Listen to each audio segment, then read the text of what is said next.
అందరికీ నమస్కారం. నా పేరు ప్రసన్న. మీరు చూస్తున్నది ప్రసన్న వదన. చికెన్ తిని తిని బోర్ కొట్టిందా? ఈ విధంగా ట్రై చేయండి. చికెన్ ఫ్రై చాలా బావుంటది. ఒకసారి తిన్నారంటే వదిలిపెట్టరండి. ఒక్కసారి ఈ విధంగా ట్రై చేసి చూడండి. ఫ్లేవర్డ్ రైస్‌లో కానీ, బగారా రైస్‌లో గానీ చాలా బావుంటుందండి.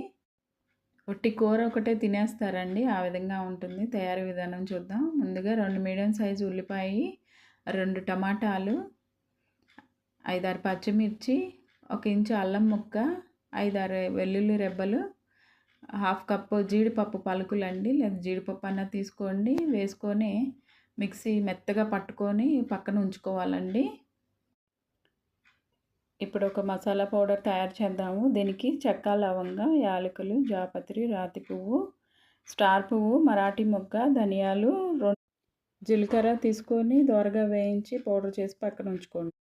స్టవ్ వెలిగించుకొని కళాయి పెట్టుకొని ఒక 5, 6 టేబుల్ స్పూన్ల ఆయిల్ వేసుకోండి. ఆయిల్ ఎక్కువే పడుతుంది. దీనిలో శుభ్రంగా వాష్ చేసుకున్న చికెన్ తీసుకొని సాల్ట్ వేసుకొని ఉడికించండి.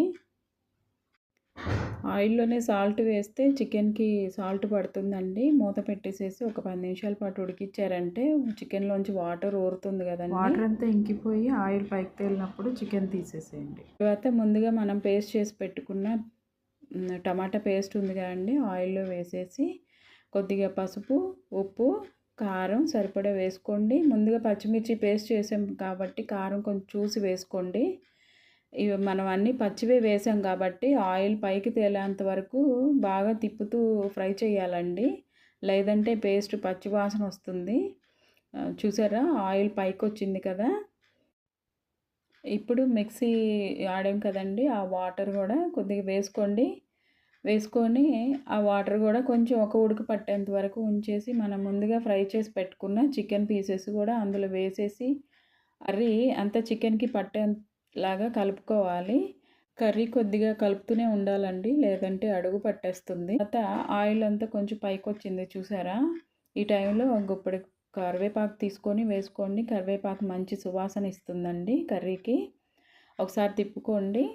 మీకు కొంచెం గ్రేవీగా కావాలంటే కొంచెం గ్రేవీ ఉన్నప్పుడే దింపేసుకోవచ్చు. ఈ టైంలో ముందుగా మనం పౌడర్ చేసి మసాలా 2 స్పూన్లు వేసుకోండి. మీకు ఘాటు ఎక్కువ కావాలంటే వేసుకోవచ్చండి. అంతేనండి. ఒకసారి కలుపుకొని మసాలా అంతా పట్టేలాగా చివరిగా కొత్తిమీర వేసుకొని దించేసేయండి. మనం జీడిపప్పు వేసాం కదా, అది టేస్ట్ చాలా బాగుంటుందండి. టేస్ట్ కూడా మీకు తెలుస్తుందండి. ఫ్లేవర్డ్ రైస్లోకి, బగారా రైస్లోకి చాలా బాగుంటుందండి. ఒకసారి ఈ విధంగా ట్రై చేయండి. మీకు గనక ఈ రెసిపీ నచ్చినట్లయితే ప్లీజ్ లైక్ చేయండి, షేర్ చేయండి, సబ్స్క్రైబ్ చేయండి. ఎలా వచ్చిందో కామెంట్ చేయండి.